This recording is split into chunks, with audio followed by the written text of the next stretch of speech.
This landing is going to get pretty interesting. Define interesting. Oh God, we're all going to die?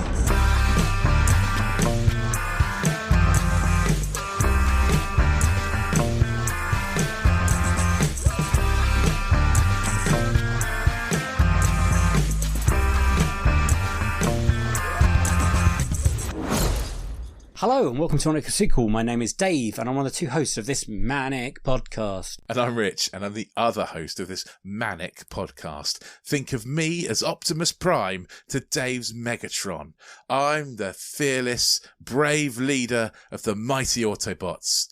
And he's a maniacal, evil genius who wants to destroy everyone. Yeah, that is absolutely true. The premise of Unequal Sequel is very simple. We ask our guests their best ever sequel, their worst ever sequel, and finally their dream sequel. And of course, we'll often drift off and talk about other things, like life in general, but sometimes movies. And sometimes, by accident, we do drop big fat spoilers. So if we mention a film that you haven't seen and you don't want to hear about it, just flick forward a little bit, take up a new hobby. You know what's really cool? Yo-yoing. I miss having a yo-yo, so take that up. Because on today's episode, we are joined by Jared Christmas. Jared is an incredible stand-up comedian. He has won multiple awards. You will have seen him on shows like Nevermind the Buzzcocks, Mock the Week, Russell Howard's Good News, 8 out of 10 Cats. He's won all sorts of things. He's even been in pot noodle adverts. We're very excited to sit down with Jared and chat all things sequels with him. These are Jared Christmas's Unequal Sequels. Enjoy!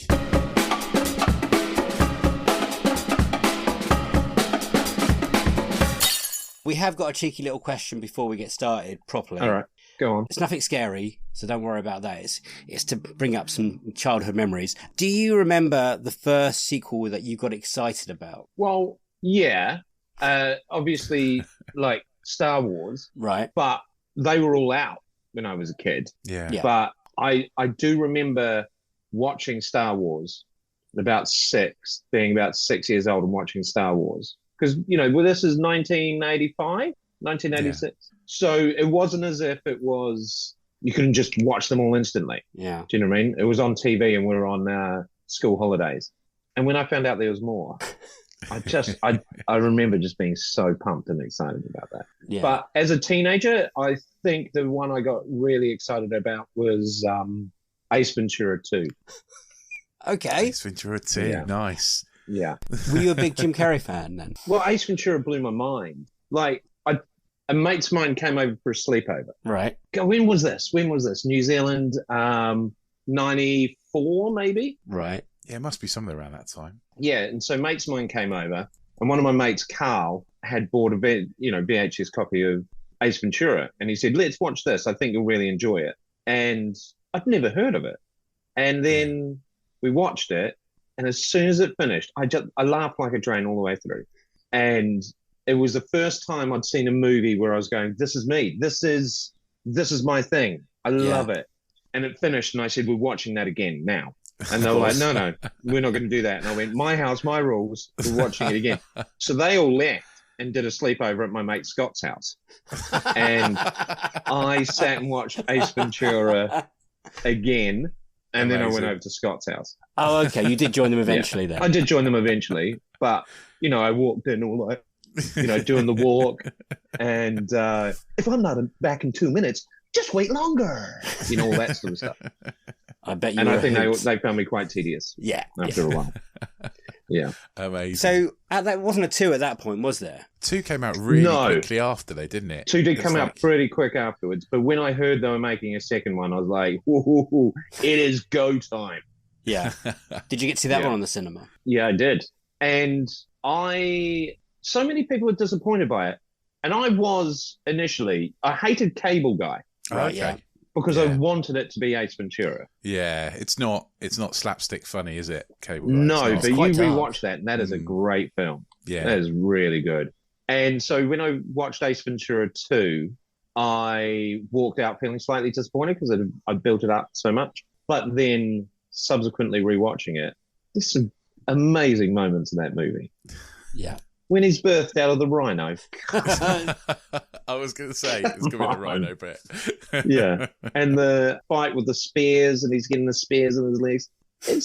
It's got some excellent, great. excellent comedy in it. Yeah. Had you Anyway. seen Cliffhanger at that point to really understand the beginning? Yeah. Because I had a conversation with Rich the other day, and he hasn't seen Cliffhanger. I've never seen Cliffhanger, so I had no idea what the beginning was about. Yeah, okay. But other than that, I don't think you're missing out on anything. No, I don't No. think I am. Oh. So being a young boy in New Zealand, like back in the 80s and 90s, we in England had to wait forever for films to come out from America, and it took like 6 months to get to here. In my head, it always took like another 6 months to get down under, like Australia, New Zealand. Is that fair representation? Probably. I remember watching, there was an American film review show, and just they were reviewing films that were like, when is this? Do you know what I mean? And I just remember years later. So a lot of the time films caught me by surprise. That's nice. Yeah. Which was great. You know, films like The Matrix, I watched that, that would have been 98, maybe? 99 is Matrix. 99. Me and my mate bunked off school. No, we didn't, because I was doing a performing arts course. So we bunked off performing arts course. Oh my God. I think it was the stage design lesson. And there was a cinema sort of just down the road from the college we were at. Right. And we were just like, let's just watch whatever's on. I'm sure there'll be something. And we saw the poster for it. And I went up to the ticket booth and said, can we get 2 tickets to the Maths movie? You know, because the poster was just numbers and shit like that. And, you know, I wouldn't have seen it except we'd made this agreement that we would just watch whatever was starting next, no matter what. Yeah. And just knowing nothing about that film. That must be amazing to go in and like know nothing about it. It must have blown your mind. Absolutely, man. Absolutely. Whereas I'd say the first big disappointment was Independence Day. Right. Oh, right. Okay. Yeah, because the build-up for that. Yeah. What, the build-up for that movie. The first one. Oh, the build-up for it was ginormous in New Zealand. And I, again, was watching it going like, watching the trailer, you know, Will Smith, yes, please. All of it. Aliens, yes, please. Yes, please. Yes, please. I went to the cinema and I bought 20 tickets and then got a group of mates to go. Right. 20 people. That's confident. Mate, I led the charge and then had that feeling coming out of it of, I'm gonna have to play it like I love this film. Yeah. I'm gonna have to play it like that. To style it out. Yeah. But then I do quite like it. Did your mates not like it either? Heaps. Look, out of 20 people, I would say easily 15 fucking hated it. Oh, wow. Yeah. Okay. Yeah. I thought Independence Day was like universally loved. Yeah. See, I always understood that it was universally loathed. Oh, wow. And okay. I had that feeling, you know, of going, I'm gonna have to pretend I love this film. But then I do remember seeing it a second time and going, actually, this is all right. Yeah. I think it's all right. I wouldn't say I love it. It's very American. Very It's very like, you know, may as well just stand in front of a Stars and Stripes flag and like beat your chest. You know? That bit where they send the signal out and all the other militaries are like, finally, the Americans are doing something. You know, you're like, fuck off.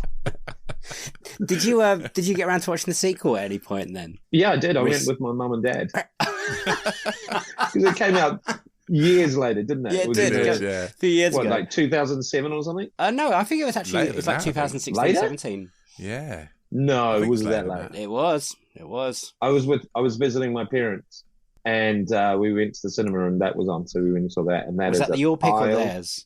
My pick. Okay. Yeah. 2016 Independence Day What? Resurgence or whatever it's called. Oh, maybe they were over here. They were in the UK. Oh, okay. And what did they Yeah. think of that? Was it the same response from all your mates?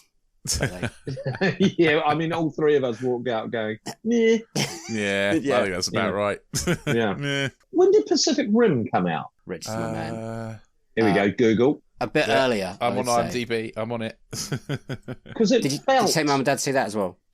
No, I wish I did. But it felt... They both felt like they were going for that schlocky B-movie style Yeah. acting. Yeah. So it's 2013 Pacific Rim. Yeah. And, I was close. and then that one's terrible sequel was 2018. Yeah. So Pacific Rim Uprising was 2018. I haven't even seen that. Oh, I wouldn't Don't. bother. It's Jesus. I mean, it's Scott Eastwood, and he's the most wooden I've ever seen anyone ever. He's got wood in his name. Got wood in his He's name. got It is. Yeah. Wood by name, wood by nature. When you were young, did you go to the cinema a lot? Was it more like VHS, blockbuster kind of thing? Yeah, VHS. Did we have Blockbuster? I don't remember Blockbuster in New Zealand. We had Video Easy. Vizio Easy. Easy Y. Of course. Yeah. My dad was in the New Zealand Army, so we watched a lot of action movies. Right. And he would sit there commenting about, well, they'll be out of ammo by now. Yeah. It's not what an M16 sounds like. All that stuff. Me and my brother and my dad got obsessed with the American Ninja series. Right, yeah. I think another one. And anything with Jean-Claude Van Damme. Oh. Yeah. That's a very dad thing, isn't it? Yeah. Like those kind of movies, yeah. Has that molded your viewing, like, when you're growing up and stuff? Or did you fight against that? I didn't. I embraced it because I actually enjoyed all of it, right? And a movie that really... I used to just do action and comedy. I wasn't interested in watching dramas when I was a teenager. Right. Until I was meant to be going to a mate's party, and but I was a bit sick, so I stayed home with my mum, and we watched A Few Good Men, and that's rocked my world. Was that your cinematic awakening, do you reckon? I think drama, yeah, absolutely. Yeah. Absolutely. Should we get on to the first main question, and then we'll mate. I mean, that cheeky question, they're not meant to answer that long. They're not meant to design to trip you up. I like how cautious you're going into this, Dave. Like in the past, it's really triggered someone, and you're like, I better put disclaimers in front of my cheeky question. Yeah, but we got a couple more, so don't worry about that. What is your best ever sequel? Best ever sequel, I think, absolutely the Lord of the Rings film. Right. Two Towers and Return of the King. So you're adding these as one sequel, are you?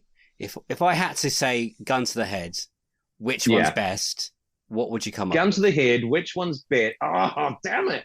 Because Two Towers has got Gandalf and the Balrog as an opening. Wow. Yeah. Mate. Holy shit. That is like going around to a mate's place and they go, the starter for the dinner party is prepared by a Michelin star chef. And you're like, how the fuck are you going to follow this? Do you know what I mean? For the rest of it? Yeah. It's such... And I think that movie absolutely delivers right from the get-go. The only thing that would... there's no conclusion to it because it's a middle film. And that's a slight frustration for me. Yeah. So I'd have to give it to Return of the King. Although Return of the King does have multiple endings that it could do without. I was going to say, it does have 45 endings. So that gives you points. But again, being from New Zealand, the multiple endings, I get to spot people that I know in those. Oh, in those endings. No. I thought it was so funny that you picked, like, I don't wonder who he's going to pick. He's going to pick the New Zealand film, isn't he? Yeah, of course he is. I'm waving the flag, mate. The New Zealand Prime Minister rang me up and said, you better talk about Lord of the Rings. To be honest, we're trying to get more listeners in New Zealand because we really want to do a tour and go to New Zealand, do a tour, place to go. And then we can do the kind of the Hobbit tour and stuff, the Lord of the Rings tour. Well, it's my dream. So when I'm going to have to ask about Lord of the Rings and your relationship with it. Please do. When did you were you fans of the book? Did you know what was going on? When did you first watch the first one? How hyped did that make you for the rest of the series? Right, strap yourself in, mate. Yes, I did like the books. Right. I really did like the books, but I felt the books for me suffered because before I got to Lord of the Rings, I'd read a lot of sci-fi fantasy that was inspired, obviously, by Lord of the Rings. And, writing techniques and all that sort of stuff had come a long way since Tolkien, just in terms of pacing and all that sort of stuff. Also, big D&D fan, and as you probably know, Dungeons and Dragons got sued very early on by the Tolkien estate for... Yeah. That's why in Dungeons and Dragons, the halflings, not hobbits, etc., etc. Anyway, so it's been part of my personality in a way for a long time. I'm not an obsessive, like I don't speak Elvish or anything like that. Right. But I loved it, and Then I auditioned to be in Lord of the Rings. Of course, yeah. All of New Zealand did. I was going to say, yeah. I would be surprised. You'd be the only New Zealander who did. Any role? No, I didn't get anything. I was like 17, and I went up. I remember it. I remember the audition. I went for a role called Captain of the Guard, which I think was a generic audition script. Right. I got handed a plastic sword, and I had to deliver my lines slightly off camera, not straight down the barrel. And the lines were something like, release your arrows on my signal. Hold.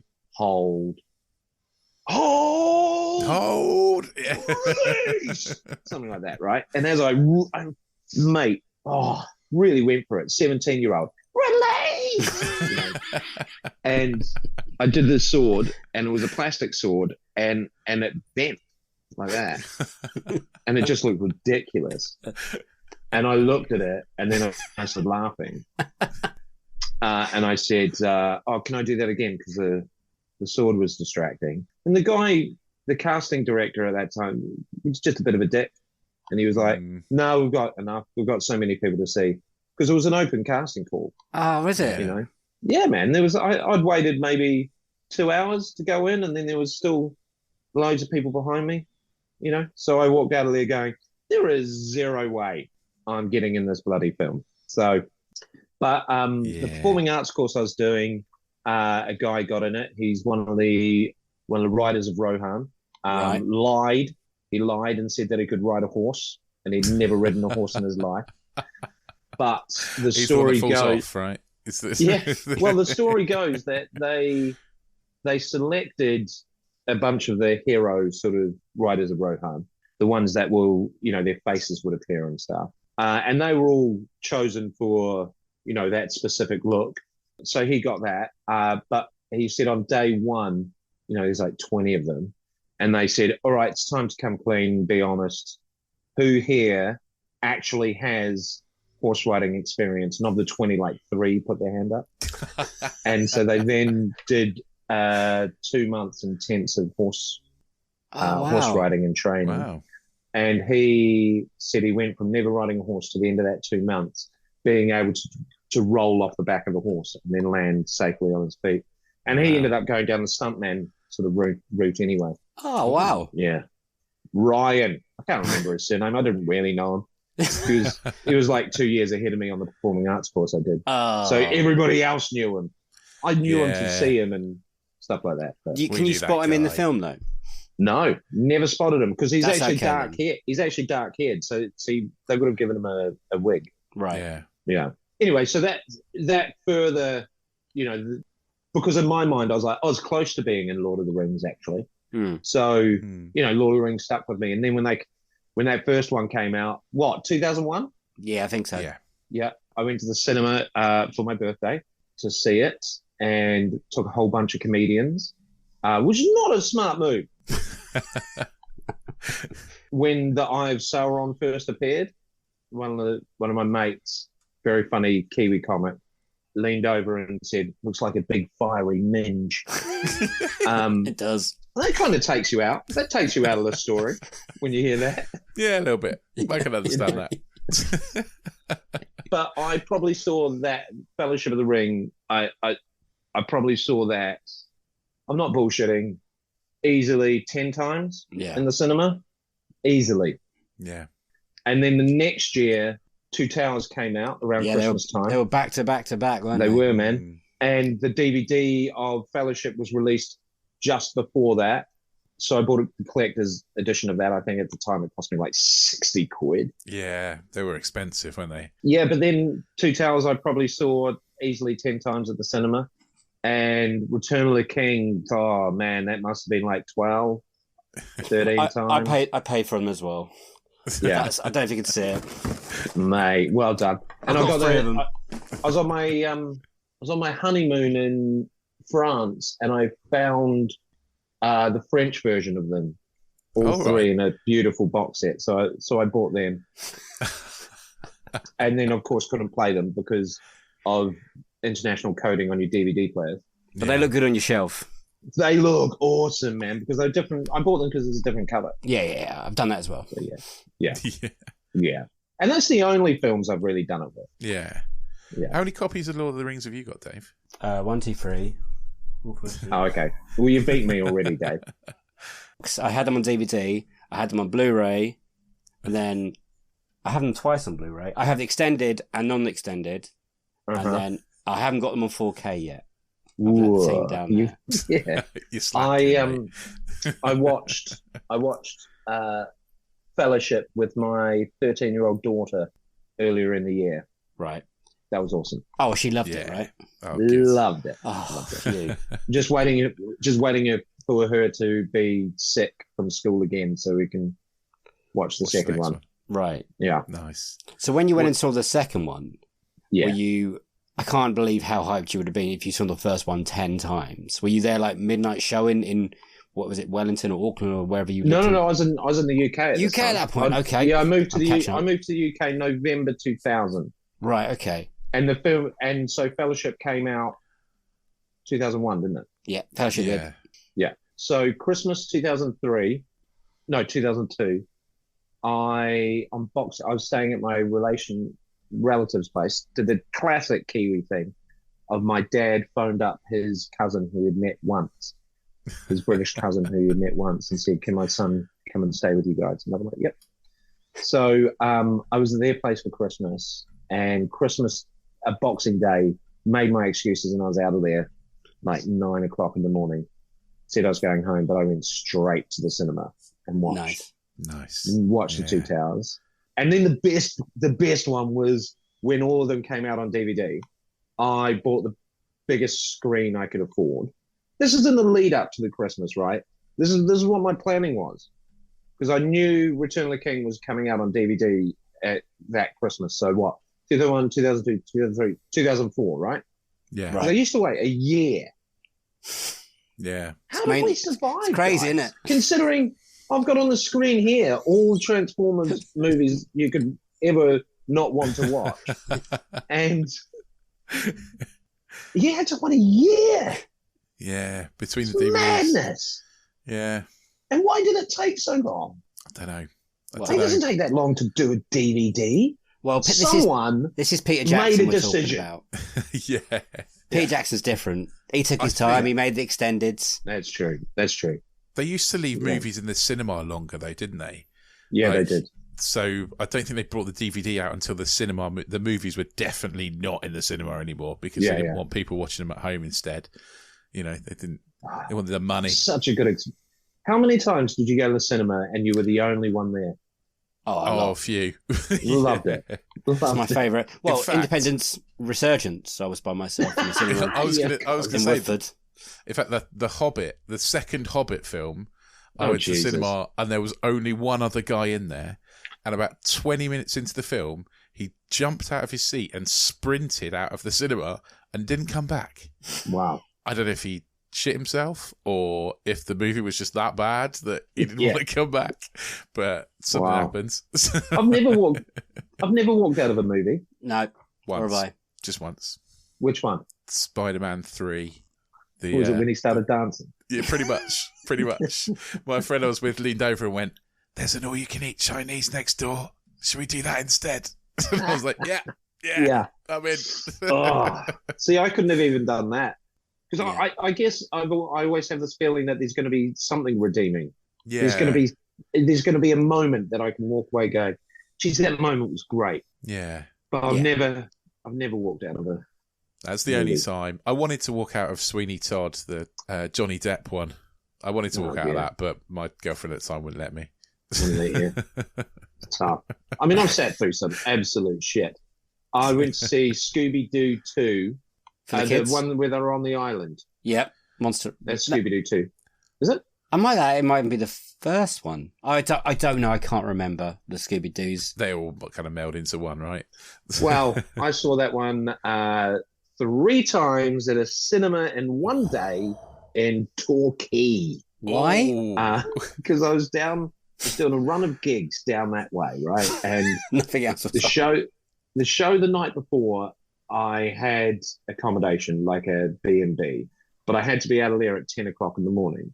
And then I was doing a show in Torquay that night and then getting a ride back to London after the show with the other comics who were on. So I get kicked out of that B&B at like 10 in the morning. Yeah. And I'm now got to wait until 9 p.m. that night. And I was in Torquay and it was pouring with rain. That's Torquay. Yeah. Yeah. And I was like, what the hell am I going to do? And I found this little cool independent cinema and went in and said, what movie have you got starting? And he said, Scooby-Doo at, I think it was like 10:40 or something. I was like, one ticket to Scooby-Doo, please. And I remember being pretty much the only one in there. And then I came out of that and I said to him, what movie have you got starting next? And he said, Scooby-Doo in about an hour's time. And I was like, one ticket to that, please. Wandered around Torquay in the rain. Amazing. Came back, watched Scooby-Doo. Came out of that. Same bloke. What have you got next? And he said, are you serious? I was like, yeah. And he went, Scooby-Doo starting again in an hour. And I was like, one ticket to that, please. And you must have lost your mind. Mate, I explained to him why I was doing it. And the night before I drank heavily. So I needed somewhere. I'm pretty sure that second one I slept a lot. Yeah. And the third one fair. I definitely slept through. Okay, good. And I was headlining the show in Torquay. And I'm not saying that as a humble brag, but it's relevant because I came out of that third one. And by then, it's like 6 p.m. Yeah. You could go see it again. Well, I said to him, what else you got, mate? And he had that Halle Berry movie where she gets wrongfully put in an asylum or something. Oh, yeah, Gothica. Oh, yeah. Is it Gothica? Yeah. Yeah. So that was on. And he went, but it was Scooby-Doo, please. I went to see Gothica. I did manage to squeeze in the Seal Sanctuary in between all of those films. Oh, wow. I don't remember much of Gothica. No. What I do think I? I've been to that cinema in Torquay. Yeah.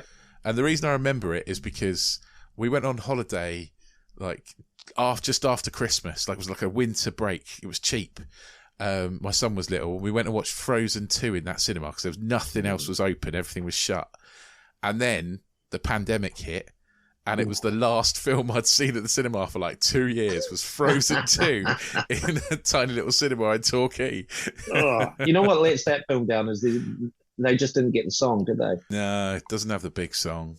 They didn't get to Let It Go. No. That's true. It's I've completely forgotten what happens in it, to be honest. Like, Yeah, I I can't can't remember. There's some wind. There's some wind, isn't there? Yeah, mate? there's some wind. There's a leaf that flies around or something. I'm going to try and bring this back to Lord of the Rings now. Oh, no, wait. I want to talk about Scooby-Doo more. No, I don't. I'm done. Did you give the guy a ticket to your concert? I'm Scooby Done. Oh, nice. That's why you're a comedian.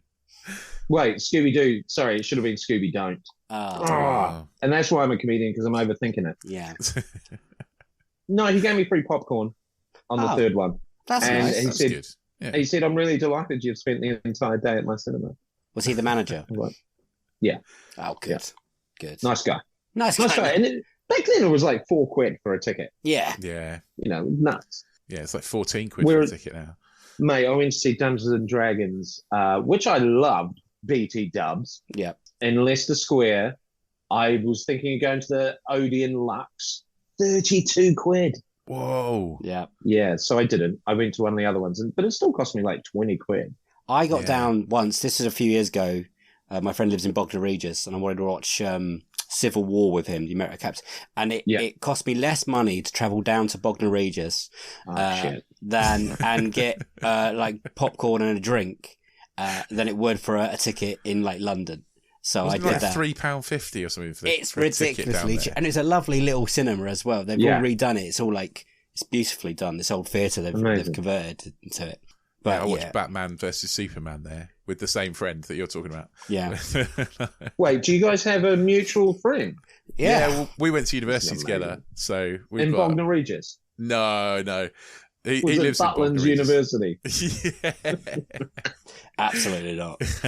Rich lived there for a bit though. Yeah, I lived there for a little bit. He put me up for a bit. Yeah, Nice. it was like, oh yeah, you can come and my grand's moved out. My grand's had to go into a home, and my dad says we can stay in her house rent free. And I was like, yeah, done. Yep. Got there, it was like falling down, like literally, like the garden had grown in through the windows and stuff. It was bad. Going to visit him was like going on a survival weekend, It was. Amazing. and it's not even a joke. Was it like the house in Jumanji after everything came out of that's it? exactly what it was like. Yeah, he was a rubbish host as well. How many times did you see all the Lord of the Rings films in cinema then? In the cinema, probably 30, Wow. maybe 32. That's a lot of money, man. Yeah. But bear in mind, I was gigging all over the country, doing stand-up gigs all over the country. So I was always somewhere where I just needed to kill time during the day. And especially around Christmas time, there was a chain of comedy clubs called Jonglers. You used to get, at Christmas time, you'd get booked in one place for a week, so it was easily done. I bet. Yeah. And buying the, getting the View cinema passes and the Odeon cinema passes that you paid like 15 quid for the month. Yeah. It was just a no-brainer. They're worth the money. We got them. Yeah. Yeah, they're definitely worth it. Yeah. In fact, when I was living in Bognor with that friend we talked about, they had a deal. Who shall remain nameless? Yeah, James. Bognor Bill. They had a deal on where every cinema ticket you bought, you got a free Nando's meal because Nando's was next door. Yeah. But what they didn't realise was that perfect night out. I know, right? It's amazing. What they didn't realise was that if you had your Cineworld like monthly thing, you could go in and get as many tickets for as many films as you want, and then just go next door and get yourself like 20 Nando's. Like, it was amazing. They didn't limit them or anything. You could just halcyon days, mate. Lived on free Nando's for a month until someone caught on.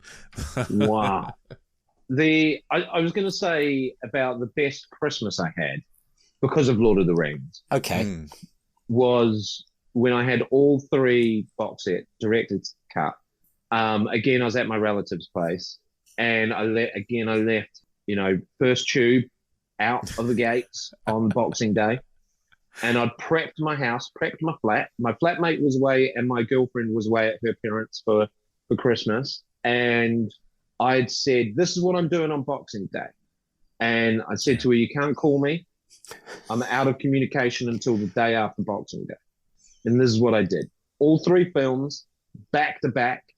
And I could only eat when they ate in the films, and I tried to replicate as close to possible the meals that they had.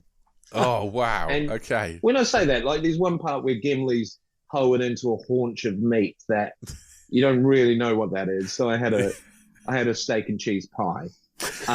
So it was Latmus bread was the best. That was just, I ate a lot of shortbread. Yeah, that's a lot of shortbread. Yeah. Nice. And then once those finished, that's when I started drinking, and playing one of the Lord of the Rings PlayStation games. And that was that was my day. That was my day. What a day. Unplugged the landline and I turned my mobile phone off. This is incredible. I did something very similar when the first extended one came out. Me and my friend, again, another mutual friend of ours, we bought it in the morning. We went to college. We did a media course as well. We left very early on. We got back to my house. I had to borrow my friend's PlayStation 2 because it had a DVD player in it. Yes. We then went to Pizza Hut where another friend worked, and I ordered a pizza and he gave me everything. It was brilliant. And then we sat and watched the extended edition, whatever it is, 5 hours. And then we watched all the extras, which is like another 9 hours. Yes. Yeah. It was the best day, and I still remember it. And I remember our lecturer going, "Oh, you're done for the day?" And we're like, yes, we are. See, Lord of the Rings. My favourite bit in the extras is when they're showing the charge of the Rohirrim and about they had their lines. The horses were all running in lines, and then the stunt actors were in other. They're all in channels, right? Mm. And one of the riders falls off the horse, and there's 20 horses in line behind it, and they just curl up into a ball, and every single horse jumps them. Wow! And it's in the movie. Oh wow! I haven't spotted that. I don't think. Yeah, amazing. It's amazing. That's amazing. And I remember the bloody horse expert saying horses don't want to trip over things. So the best thing to do the worst thing that writer could have done was to try and get out of the way, because that would have ruined everything, probably injured a lot of people. Yeah. But they curled up into a ball and every horse jumped them. Amazing. That's in the movie. I think that was your mate from earlier. Right? That'd be brilliant. Best scene from Return of the King. We have to end on the best scene of Return of the King. So what is your pivotal favourite moment of Return of the King? Why is it your favourite out of the trilogy? How does it beat Helm's Deep, in other words? Okay. It's going to sound quite cheesy. Love it. Because it is cheesy. But it's when Eowyn takes off her helmet and says, "I am no man," and then chops the fucking head off, and then is it Mary? Yep. Stabs the. Oh, I love that whole bit. But honestly, when what's his name? I've gone blank on the names now, which makes me not sound like I love it that much. When the king is doing the speech to rack up the Theoden. Right now, Bernard right Hill. now. Yeah. Still gives me goosebumps, man. It's brilliant. Yeah. Actually, him all the way through, he was great. And in the Two Towers, when he's suiting up for their final charge. Oh, yes. And he's that speech where he's like, "What can men do against such evil?" So cool. And Gandalf saying, "Watch for the dawn on the fourth night." Oh, fucking come on. Love it. Brilliant. And Faramir saying, "Time for Faramir." Oh, that's a good moment as well. Yeah, it's a good moment. They're just quality. It's just a quality film. Yes. It's remarkable. Apart from the end, look, I'm as patriotic about Peter Jackson as any New Zealander, and I've loved majority of his output, but he loves to drag shit out. Yeah. I thought we're going to those endings. Whew. But you kneel to no one is still like what a line that gets me. Incredible line. That ending can stay. That ending, it should have ended on that one. Yeah, we didn't need to see them go back and watch some hobbits dancing. No, even though 3 of my friends are in that scene. Are they? We didn't need to see that. Just like in King Kong, we didn't need to see King Kong up fucking ice skating. Like, we already sympathise with the ape. Don't try and humanise it more with an ice skating scene. Anyway. What a film. This is another little sneaky question, but it's a good one. Go on. What has been the most disappointing film? So it doesn't have to be a bad film. It's not your worst film. Independence Day earlier, but it has to be a sequel. Mate, it's a no-brainer. Straight into it. Love it. What is it? But I feel how long have you been doing this podcast? 2 years, just over 2 years now. Yeah, someone's easily said what I'm going to say. It doesn't matter. Make me hesitant to say it. It's your cinema. The Phantom Menace. Fair. Loads of people have said it, haven't they? A few people have said it. A few. Exactly. Not as many as That's you why I think. was hesitant. Not as many as you think, though. Yeah, some people. No, really? Some people have come round to it now. Some people loved it. We've had people of different ages, and that is their Star Wars, and they love it.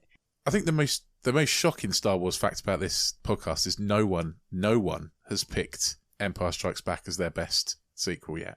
That's interesting, And that's because a people shocker. are probably thinking, but people are probably thinking it's been done. I send out the list. I say, if you want to see a list, here it is. No one's picked it. Wow. Return of the Jedi is better anyway, but let's not get into that. Oh, Mate, I'm on board with you there. You see. wow. Okay. But this is a childhood thing, isn't it? Yeah. Yeah. Like, I know it's rude to ask, Dave, but how much do you weigh? I'm sorry, how old are you? I'm 38. 38. Okay, so we're pretty much in the same. I logically and intelligently understand that Empire is a far better script. It's darker. There's, I understand that there's no way Ewoks should be able to take down stormtroopers with rocks. I understand that. All right? Yeah. I understand all of that. But the emotional ties that film has with me are still absolutely love it, and would watch it again and again over Empire Strikes Back. Right. And that is exactly why we do the podcast, is because it doesn't matter what anyone else thinks the best is or the worst is or whatever. What you think is the most important thing, and that's why every episode's different, because everyone thinks something different. Yeah, that's true. But you did buy into the Phantom Menace build-up, didn't you? Like everyone else. Oh my God, mate! I was working at a radio station at the time, and they got the tickets to the midnight screening. You know, these tickets weren't on sale. Yeah. You could win them on the radio, or you had to know something. I got 3 tickets to the midnight screening, and all of my mates were like, take me. Yeah. I was a king, mate. I was bestowing gifts and power on people. And I'll be honest, I let it go to my head. I felt really, really fucking important. Really important. Probably for the first time in my life. Right. And I took 2 friends. One of them, a mate of mine called Cool Eye, who's a Fijian guy. Really, really funny. He didn't threaten. He said, great, I'm gonna come in costume. I was like, awesome. What are you gonna dress as? And he said, Jean-Luc Picard. And he kept that going.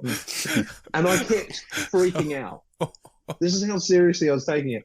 And, you know, I wasn't a stand-up comedian at that point, but I was the funny guy, one of the funny guys in my group. I was doing improv comedy.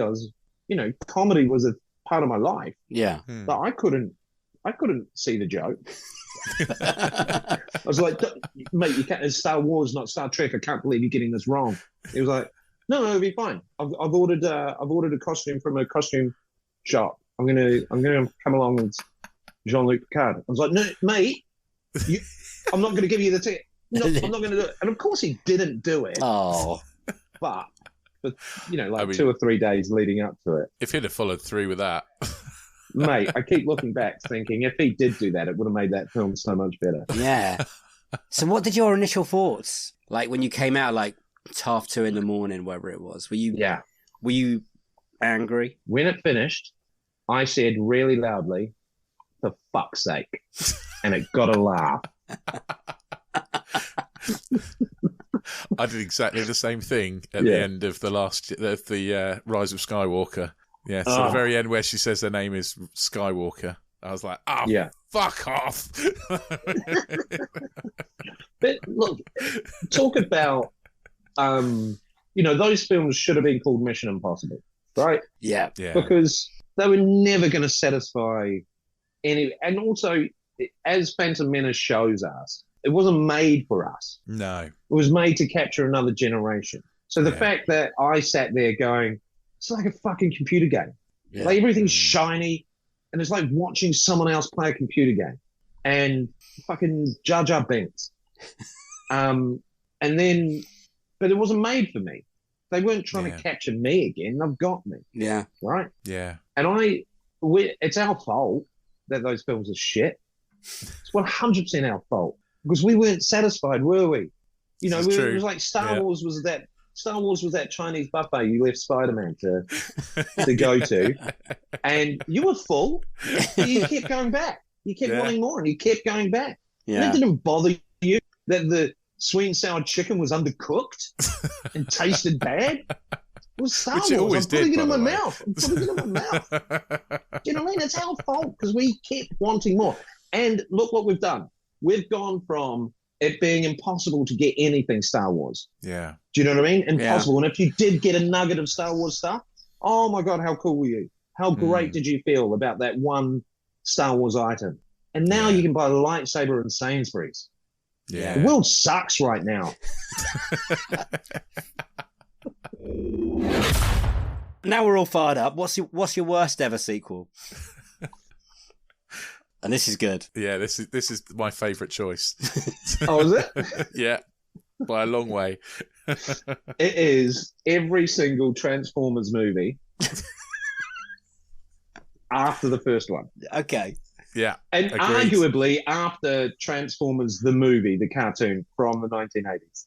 But I genuinely really like the first Michael Bay Transformers. Yeah.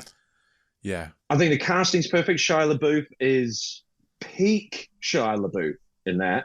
Mhm. Michael Bay gets the right balance of action, and the comedy in it is not overdone. And that's what ruined the following ones, Yeah. because obviously they test screened it and all that, and the parents being quite quirky and funny, and your fucking what's his name, Sector 7 bloke being quite, sort of, but it's not hilarious. It's just No.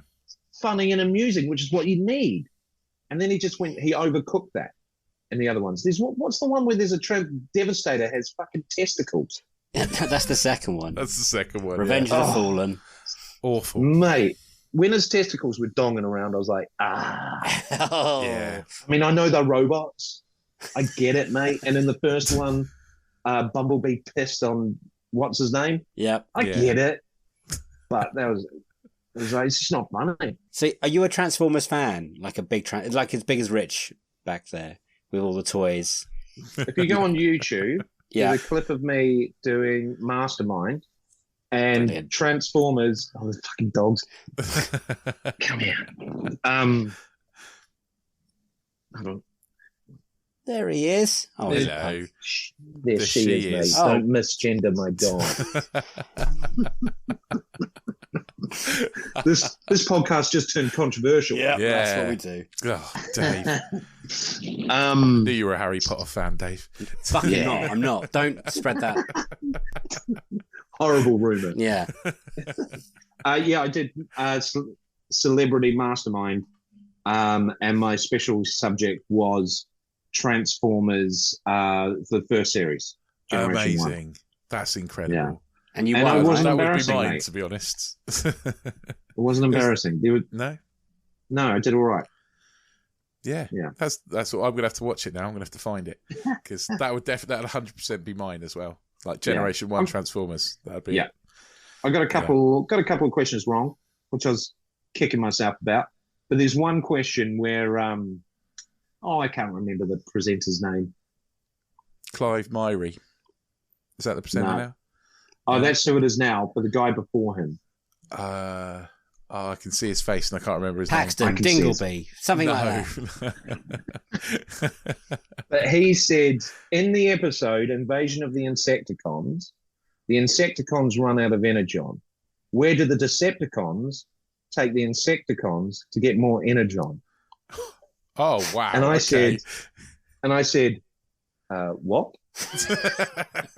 Even though I knew straight away an oil rig, but I soaked up heaps of my time by getting him to repeat that question because it's so brilliant. ridiculous. Yeah. Amazing. Oh, well, we're going to have to watch that now. Yeah. So, you like the first one, you like the animated film. What made you, and have you watched everyone since? Are you all up to date? Have you watched the last one, Rise of the Beasts? No. And I will, Okay. probably. Again, just because there's optimism in me, even though I wasn't a fan of Beast Wars at all. I don't want to spoil it, but it's better than every one of those sequels. So Are you serious? it's better than It's all not as the good as Michael Bay Bumblebee. sequels. Have you seen Bumblebee? It's not as I good have as seen Bumblebee. Bumblebee. It's not I as thought good as Bumblebee was decent. Yeah, It was Bumblebee's decent. decent. It's not as good as Bumblebee. It's better than all the Michael Bay sequels. Wow. But yeah, Well, it's still not great, but it's better. that first one, I watched it again last night, and I sat there thoroughly enjoying it again and remembering how much I liked it. Because Shia LaBeouf is us. Do you know what I mean? Yeah. We're getting introduced to all this stuff. Yeah. And there's great small cameos from brilliant character actors. It's really well cast. And it's not robot porn, No. which is what it turns into. Because Yeah. blatantly, they had the smallest budget of all of them, probably. The technology wasn't there for them just to do shitloads of robots fighting. Yeah. I'm just I've got a weak spot for a bit of military porn. He really shows off what the United States military has to offer. It's weird that Michael Bay has a really good relationship with the military, doesn't he? They're like, he Yeah, asks for yeah. anything, and he's like, And they just get it. Yeah. Yeah. And they're like, Have your pick. so you're going to show us in a really good light? No, you're going to get your ass kicked by aliens. All right, let's do it. I think the really good thing about the first one is it doesn't turn into this just massive grey mess of stuff and you can't tell what the hell's going on, which is basically everyone after that and up until exactly. Bumblebee, isn't it? They like Yeah. And it just by the time it gets to the last night, that's just ridiculous. He's riding a fucking dinosaur. that's Stop the it. fourth one. That's the not fourth the last one. Yeah, there's one. another Oh, one that's the after fourth that. one. Okay, Yeah, so yeah. I haven't seen that one after that. Oh, so the one after that, it because that's turns out- Grimlock, isn't it? Yeah. Yeah. So the one after that, the last night, turns out King Arthur was a robot. Pretty much. It uses the round table and Merlin's involved. Yeah. And God damn it! there's a flying And they make- transformer God damn it. robot. They make Hot Rod French. Hot Rod comes French, which is sacrilege to me because he's my favourite character from the animated movie. Yeah. I think it's just Well, the animated movie. I mean, I for years was thinking they made such ballsy decisions getting rid of the Autobots. This is what Rich was saying the other day. Yeah, they killed everyone. Yeah, Yeah. but you know why they did? Is because they were launching a new toy line. 100%. And they needed to yeah. shift more units. Yep. So they had to shift Optimus Prime on, bring out a new guy. Hot And then Rod. brought him If back you want to later. ride, Dano, ride in style. God, I love that film. You got the touch. Me too. Touch. Yeah. You got the power. That's the movie I probably own the most on DVD because, like Yeah. Dave, I've got the DVD, I've got 4K, I've got a special anniversary one that Matt Ferguson designed, and it calls Unicorn in the liner notes. Really amazing. Yeah, special misprint version. I mean, just a planet-eating Transformer is incredible. yeah. Yeah. Incredible. And he looks awesome. Mm. And his voice is Orson Welles. I know. Orson His Welles' last last movie ever. movie. Yeah. Crazy, It's isn't it? nuts, isn't it? It's And mad. wasn't it? And Blaster was Scatman Carruthers, and that was, I believe, his last movie as well. Yeah. I think you Or might be right. only movie or something. I don't know. The whole of that Yeah. cast is mental because Eric Idle's in it as well, isn't he? Yeah, Yeah, he's Retgar, and and his- Leonard Nimoy is Galvatron. yeah. And his dialogue, Eric Idle's dialogue is fantastic. Yeah, What a it's great amazing. idea, man. Yeah, So So And cool. obviously they stole that for Transformers with Bumblebee when he lost his voice box. yeah. yeah, Well, did they stole it, or that was a really nice nod? yeah, yeah. It's hard to say, isn't it? Yeah. Homaging. At what point did it get away from you, like in the film? So did you sit through the second one and you thought that's shit, but I'll give it another go? Yeah. Well, it's pretty telling that I cannot remember which ones I've seen. I've definitely seen 2. Was 3 when he was riding Grimlock? No. That's 4. 3 is when they go Okay, to so- the moon. Maybe I haven't even seen that. Yeah, I like that one. Do you? Yeah, Really? Dark of the Moon, and the whole Dark of last, the Moon, yeah. I would say, last hour is proper Transformers like it is in the first film. There's humans and Yeah. big Transformers fighting, and it's really cool. And they're in a big building. There's this big worm-like Transformer that makes no sense. Or I absolutely have not seen that one. look, it's behind you. Pick it. Don't pick it. Paramount Plus. Hey, They're all on there. Full confession. This isn't even my Amazon Prime account. When I got here 2 days ago, I pushed the Prime button thinking I'll just log into mine. Yeah. Someone else's. Oh, Kathy's. Kathy's. Kathy's Cheers, profile. Kathy. Thanks. And every day I've gone, surely she's going to be going, who the fuck is watching Transformers? Because she has not got any. She's just had Magic. That's one of the ones, a kids' TV series. And the Gilmore Girls. Oh, right. Like, continue watching, and now she's got Transformers. Amazing. It's going to get cut off soon, surely. No. She might carry on watching. Might do. Might change Kathy's world. Yeah. Might be a fan of Mark Wahlberg. Old Marky Mark. Oh, okay.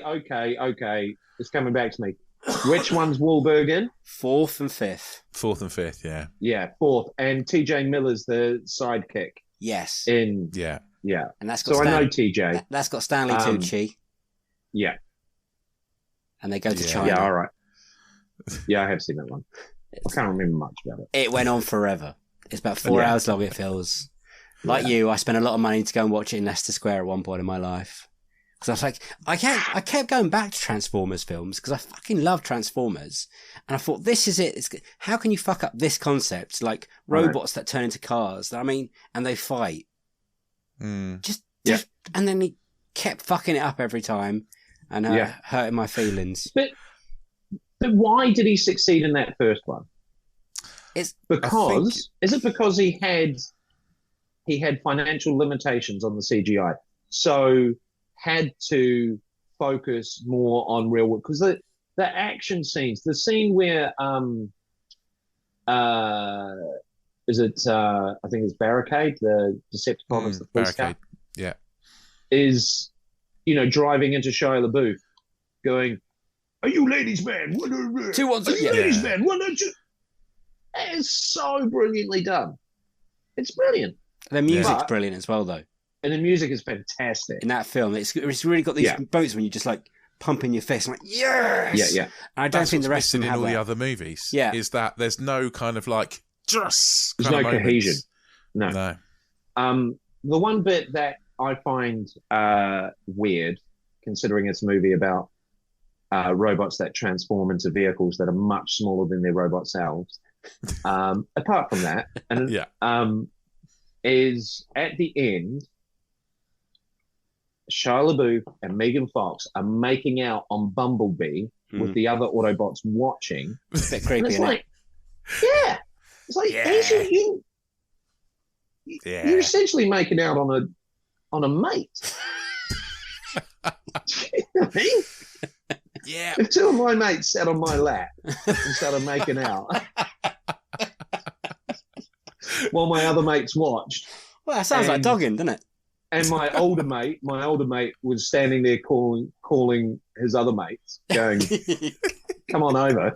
I'm like, what the fuck is happening here? Go look at this. I'd also be thinking, how have you ended up with Megan Fox? Yeah. That's the most unbelievable thing about the whole movie, where giant robots turn into cars.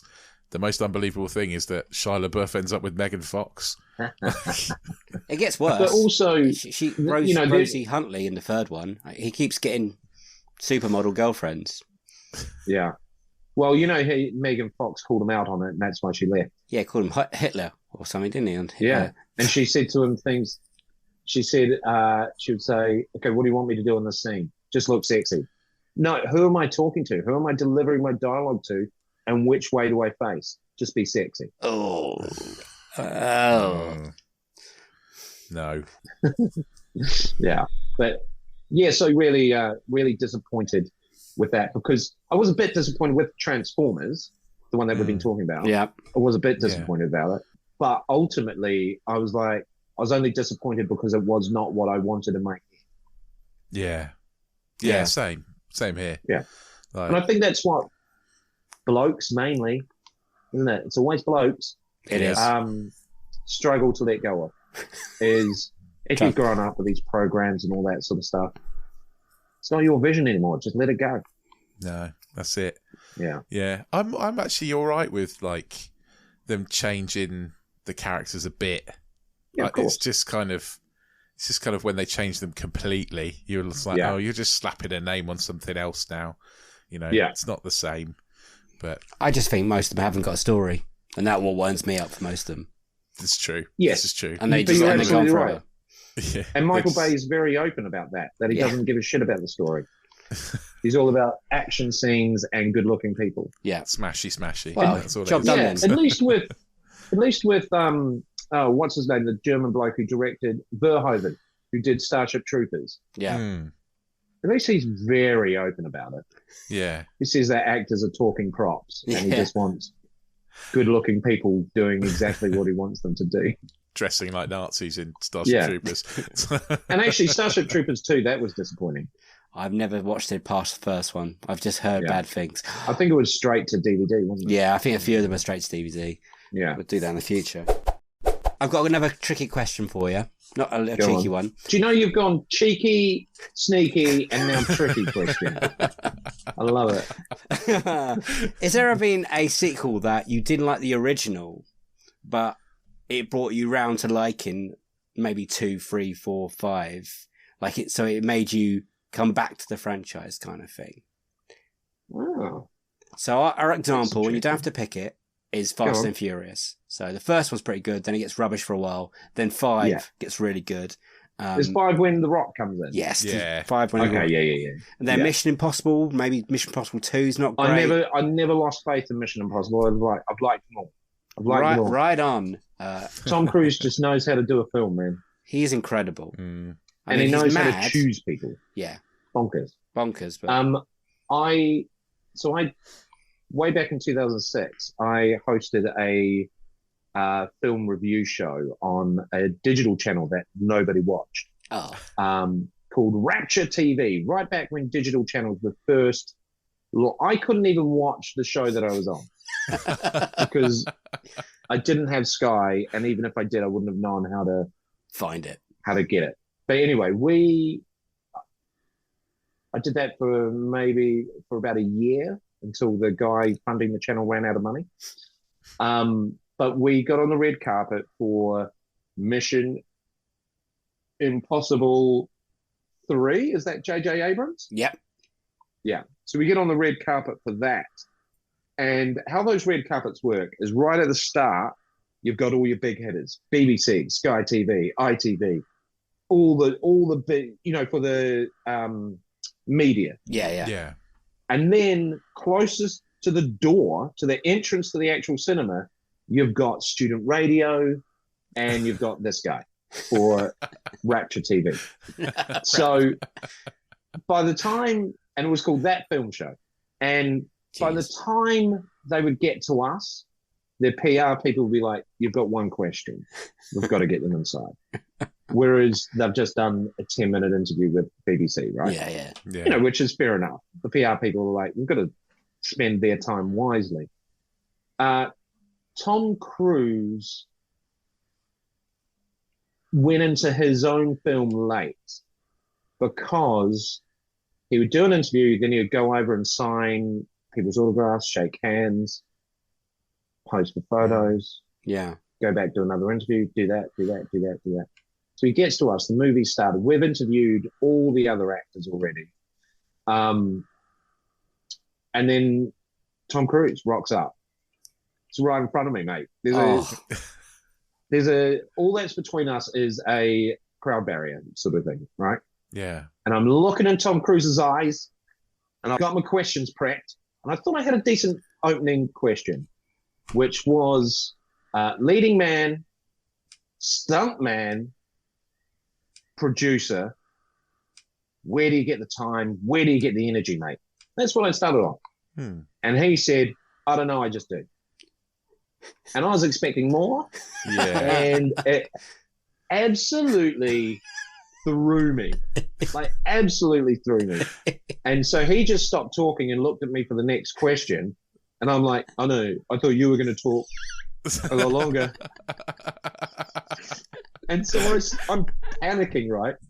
And I said, what made you choose J.J. Adams as your director?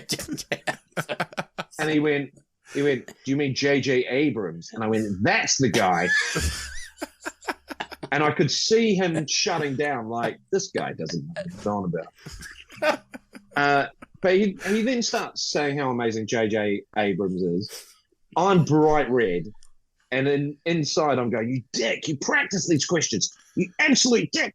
So I'm barely even listening to his response because I'm just internally beating myself up. And then he says, starts talking about a scene in the film. And he goes, have you seen the film? And I said, no. No. And he went, really? You're asking me questions about my film and you haven't even seen it? And I just went, in all honesty, mate, we couldn't even believe we got on the red carpet to interview you. And he went, oh, okay, and sort of smiled at that. And I wouldn't say it clawed the interview back, but, he was like, I pretty much went, we're a small time operation. Our show's only just started. So we get red carpets. We don't often get to see the movies. Yeah. And he was like, okay. And I said, but I will see it. And he was like, all right, well, I'm going to go see it now. Bye, Tom Cruise. And did you see it? Oh, God. Yeah, I loved it. Oh, good. Because I've interviewed Paul Feig for A Simple Plan before, and I didn't get to watch it before I interviewed him, and I still never seen it.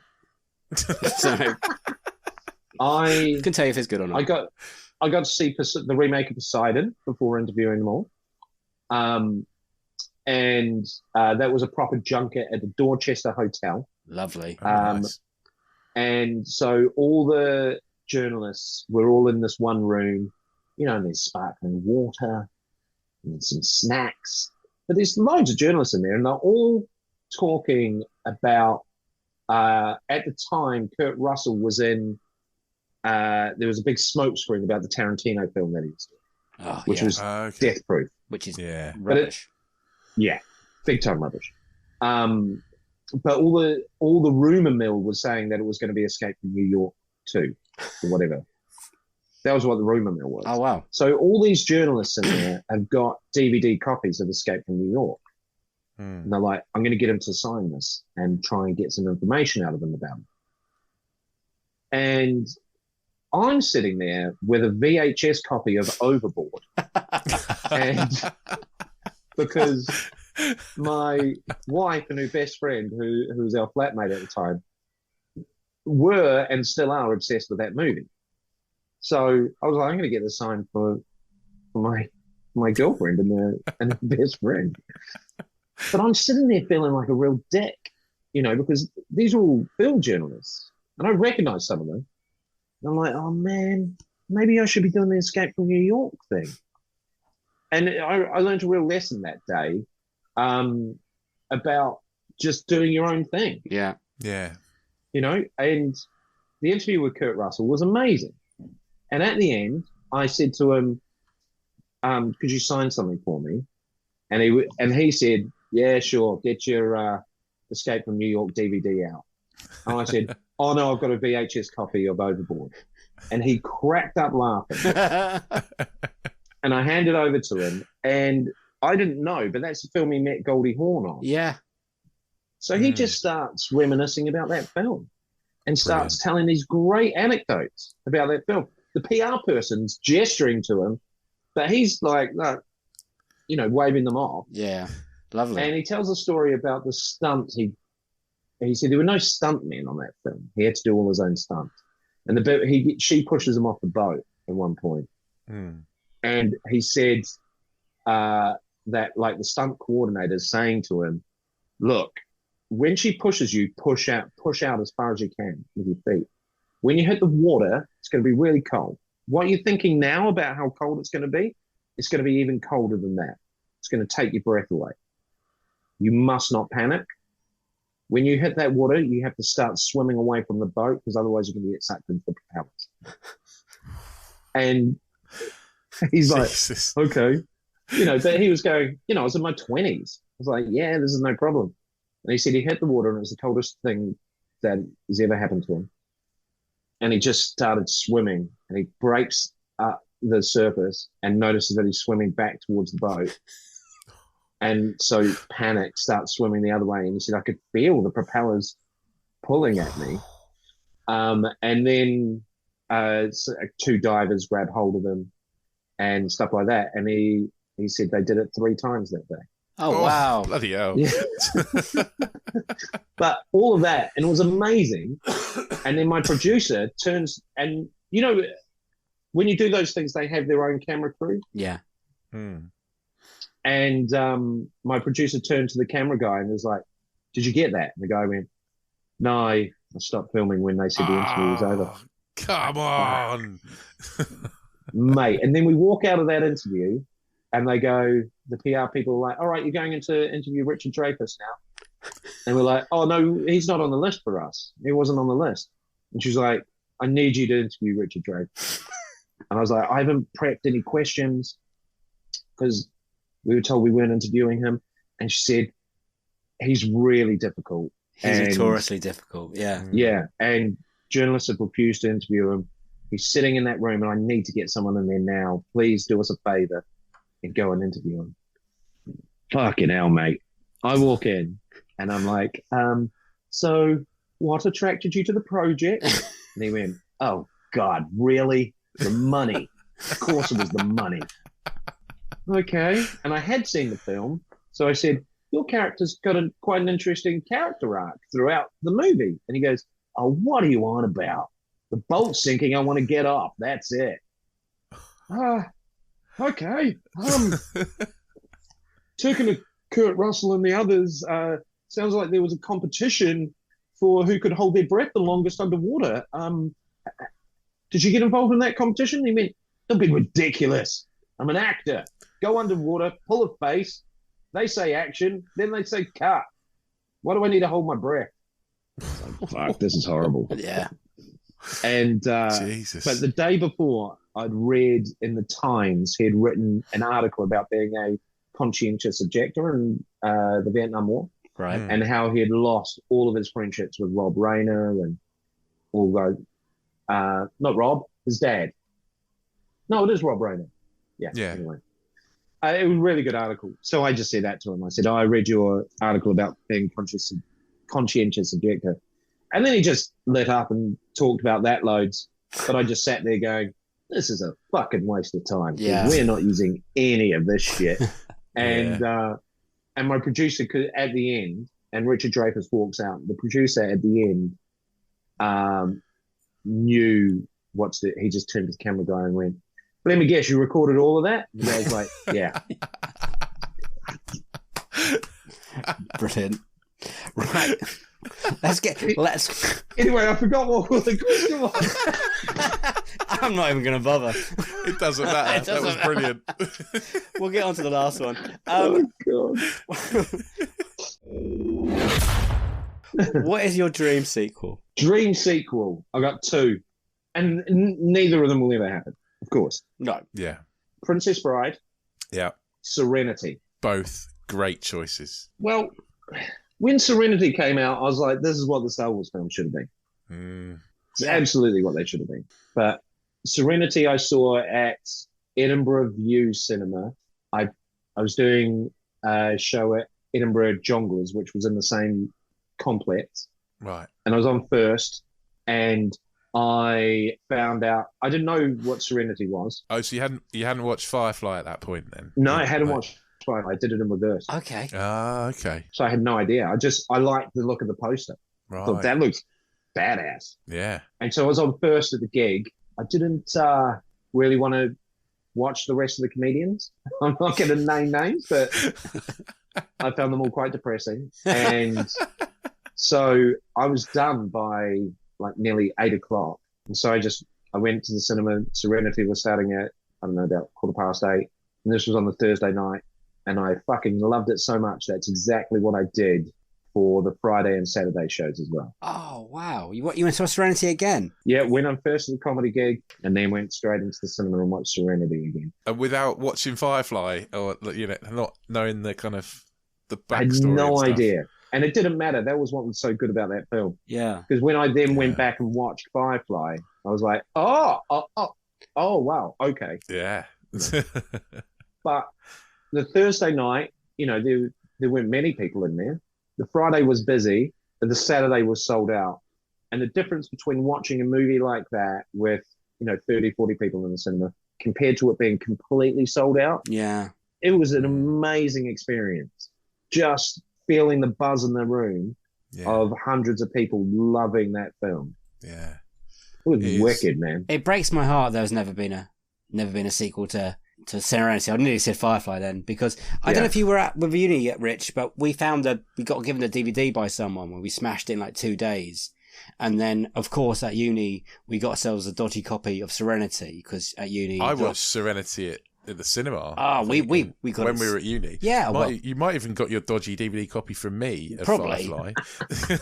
You get anything when you're a student. You like... Yeah.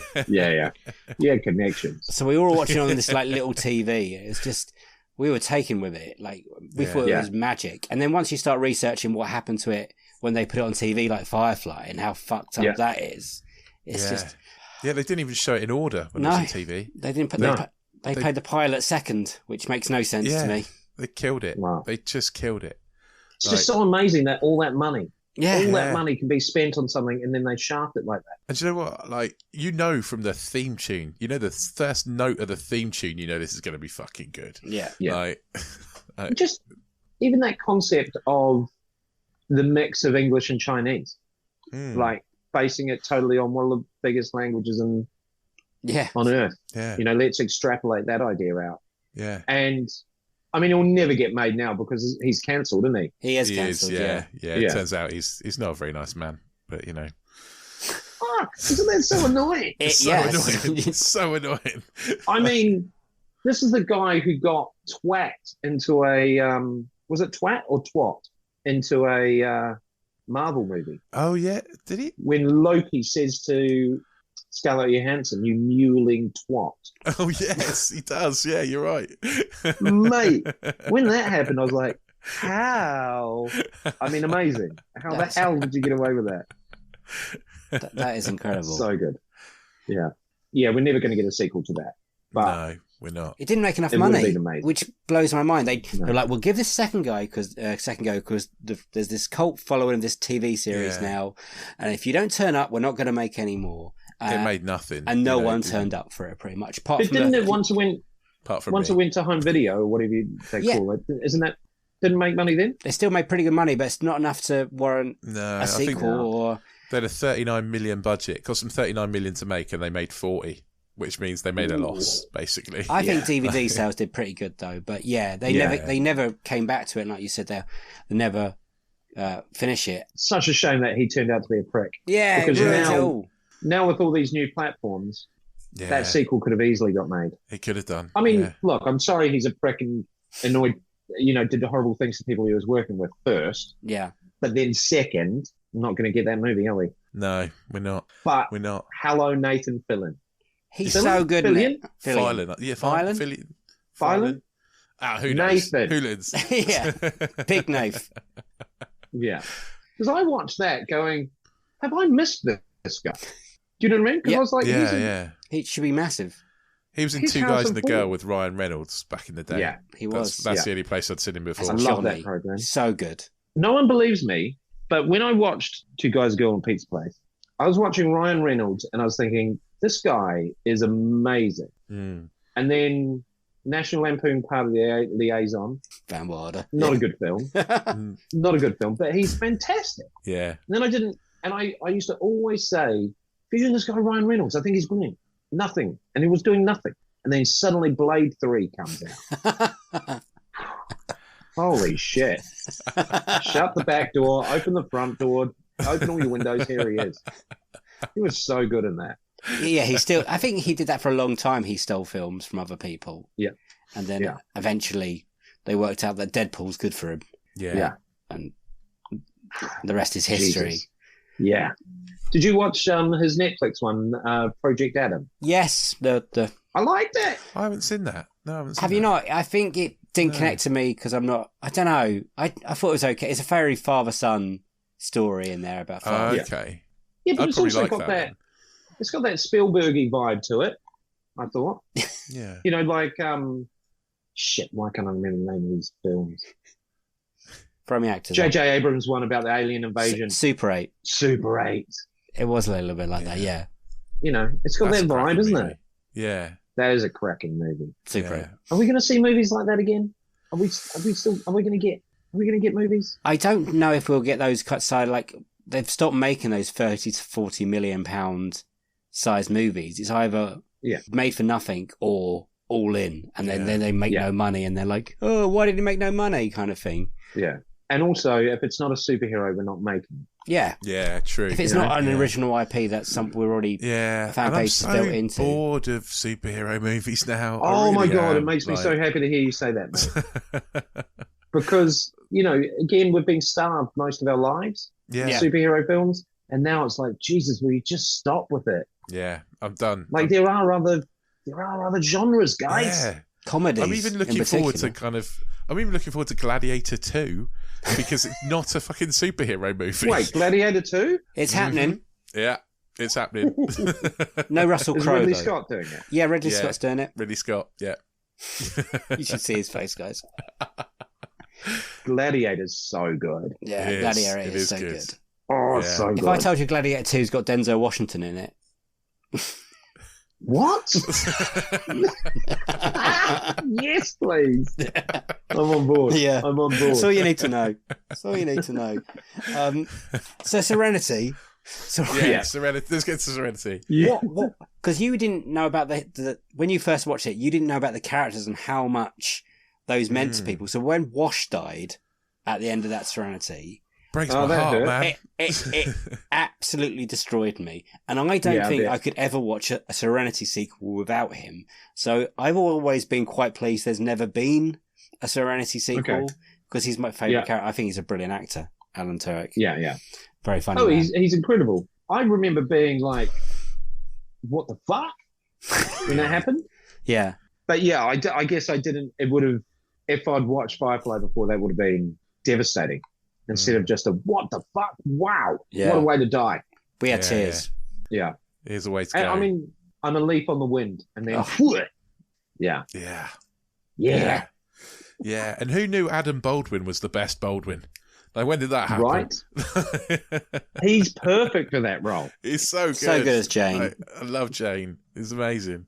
Like, the whole So cast, good. the ensemble cast is so Mate. good. Chemistry, innit? Like, Oh, what's his name? The baddie in it. Oh, cheers for. Chiwetel Ejiofor. There we go. Yeah, Badass. he Great. was so good. Yeah.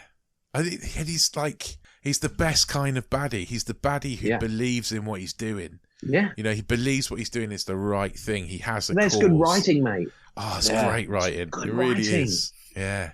You know, And I it's- liked what I think I liked a lot about it was the assumption there was no backstory to some of the characters. It was Yeah. just assumed, look, they've got a relationship.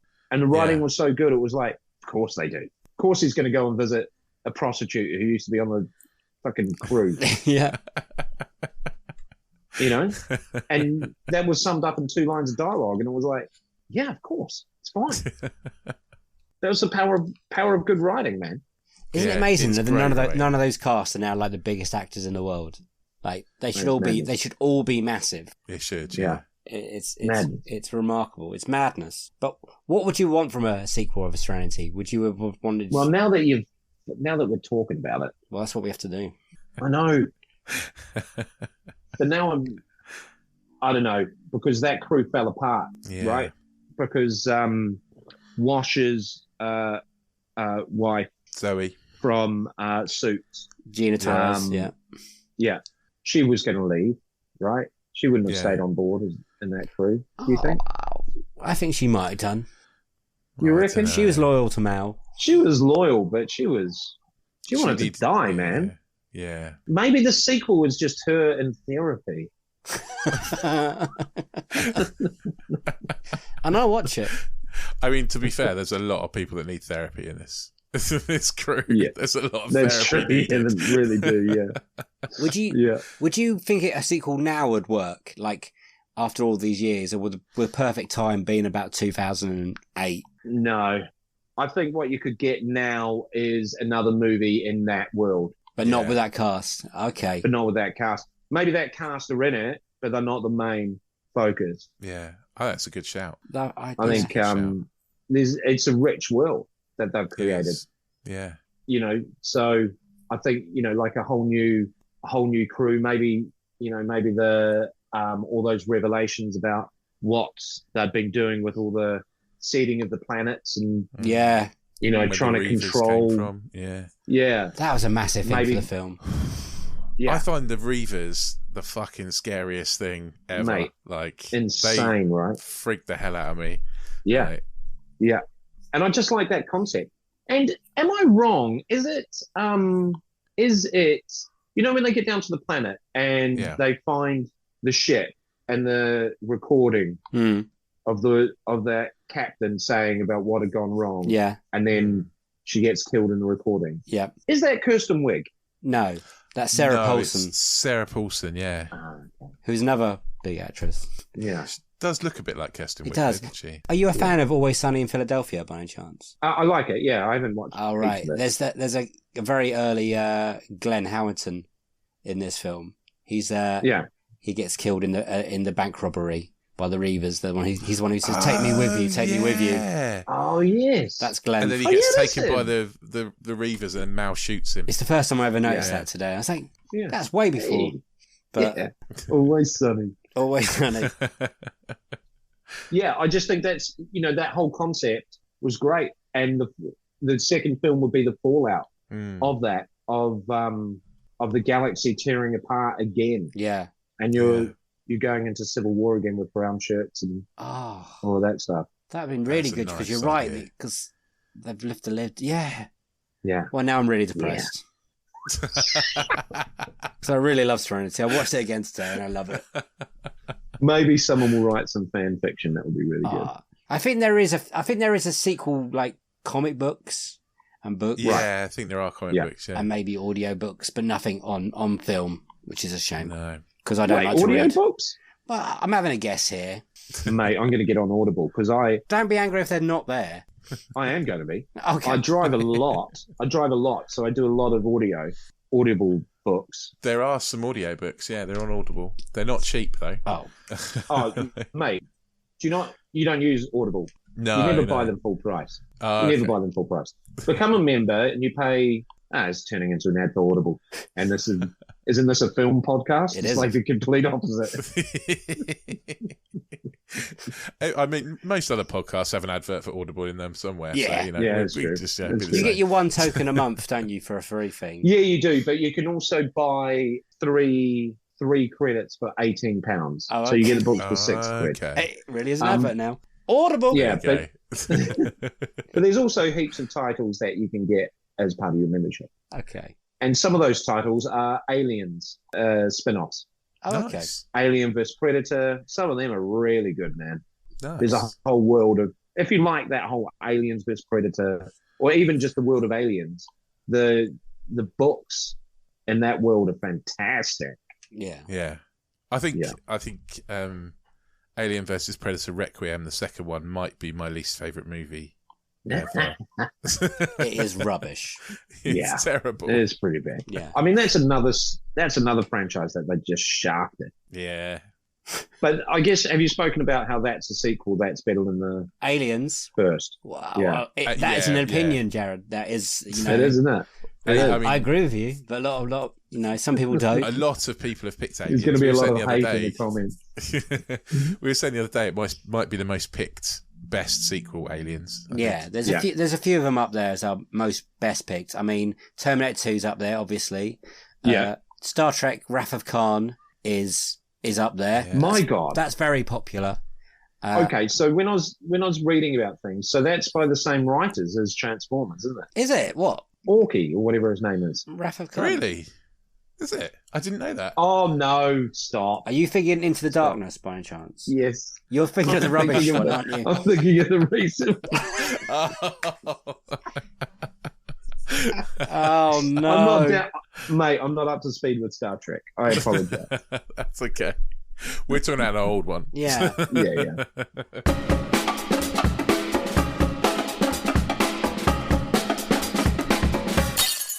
Those were Jared Christmas's Unequal Sequels. I mean, how's that not the best episode we've ever done? Like, he's amazing. He's amazing. It's so good to sort of someone else who loves Transformers as much as me. Go watch that Mastermind clip. It is hilarious. Yeah, it's really It's on good. YouTube. I watched it the other day. I'm fully aware that episode got out of hand a little bit. Okay, we went off script a lot, but the man has literally a story for everything. I'm not gonna lie. If you thought the Nick Helm that episode was chaotic, then you are in for a treat. Especially if you're another Slice subscriber. We'll talk about that later. But Jared is just an absolutely ball of energy of fun, I think, and chatting to him was brilliant. Like I said, story for everything about Lord of the Rings, Transformers, Serenity, his Scooby-Doo stories. It was just absolute joy to sit down and talk to him. Yeah. Well, brilliant picks. Return of the King for best. Brilliant. We barely talked about it, but it was there. We talked, All the Transformers sequels. All the Transformers sequels. All the Bayverse sequels, essentially, which, I can't argue with. I agree. I can't argue, even though I don't think he's seen them all himself, so that's great. Good picks there. And also, you're not going to know this, but when we were doing the interview with Jared, he was in a hotel room, and on the TV screen behind him, he had all of the Transformers sequels lined up on Amazon or something. On Amazon, yeah. And also one of my favourite films, one of my favourite TV series, Serenity. About time someone picks that as their dream sequel, because I've been waiting for it, and it gave me an opportunity to rewatch Serenity, and it is brilliant. And where is that fucking sequel? It's such a good... Well, we know why. It's not around now. We know why. Joss Whedon! He's not a good man. But, Allegedly. Hey. Allegedly. If any lawyers are listening, allegedly not a good man. But as a film itself, Serenity is great, and Firefly is great. And I love it. I really love it. I enjoyed talking to him about that as well. And I loved talking to Jared. He's a brilliant comedian. You might have if you listen to Parents in Hell, his episodes of that, which are also just as chaotic as ours. I can imagine, yeah. I think one day we can get him back on and actually redo this episode. I'd love to get Jared back on, so hopefully at some point we will, because it was great. Thank you, Jared, for coming on, spending your time, a lot more time than we deserved, to be honest. It was epic. Yeah. Absolutely epic. I mean, we've talked about this before, how good the extra episodes on Another Slice are. That's get yourself over to anotherslice.com/unequal sequel, $2.99 a month. And we've said it's like having another podcast. Genuinely, the extras on Jared's episode are pretty much as long as this podcast. We'll see after I edit it, but it's going to be big. It was by a long chalk. It was our longest recording ever. And to be honest, me and Dave were absolutely loving it, and we could have talked for even longer. Easily. It was brilliant. If you thought it was brilliant too, if you're here because you're a big fan of Jared, and why wouldn't you be? Because he's ace. And if you thought, actually, do you know what? This podcast's pretty good. I quite like it. Then hit the little subscribe button. We'll drop into your pod player of choice every single week. Obviously, this is the last episode of this series, of Series 5. Don't worry, there's still a big best of episode coming. But this is the last episode of Series 5. So, it's been a good one. But if this is the first one you've tuned into, there's 11 more episodes of this season to go back to. And then there's 4 more series to go back to. Go and give them a listen. While you're there, hit the subscribe button. We'll drop into your popular choice every single week. We'll be back with Series 6 in a few months' time. Won't be long. You can also get in touch with us on social media. We're at Unequal Sequel on Twitter and Instagram, or you can send us an email, unequalsequel@hotmail.com. Let us know what you thought of Jared's choices, and we'll always read out your comments in our end of month roundup episode. We did it. Series 5, episode 12, done. We'll get emotional next week when we release the best of Series 5. But can I just quickly say thank you for everyone that came on this season. I'm not gonna lie, it wasn't easy, but I think it might be our best one. I think so. We kept getting ill. Again, let's do this next week. Thank you for Jared. Thank you to Jared Christmas. Go check out his comedy. Go check out his beatbox thing he does with his mate. I can't remember the name of it. Oh, Hobbit. Yeah. Go check out Hobbit. Stuff he does with Hobbit. It's great. It's great. He is a genius, and Well, just such a pleasure to spend some time with him. I've got nothing else to say apart from, because I'm going to get emotional. I'm going to save it for next week. So it's a goodbye from me, and it is a goodbye from him. Bye! See you on the next one, whenever that will be. Sequel to this one, whenever that will be. And we will be back for Series 6. Can't fucking wait. Bye-bye. So it'll be long till Series 6. We're going to try and do that quickly. quickly. Yeah, we're going to try and do that quickly for you all. We've got to get a shift on, mate. We better start recording again. We go again. We go again.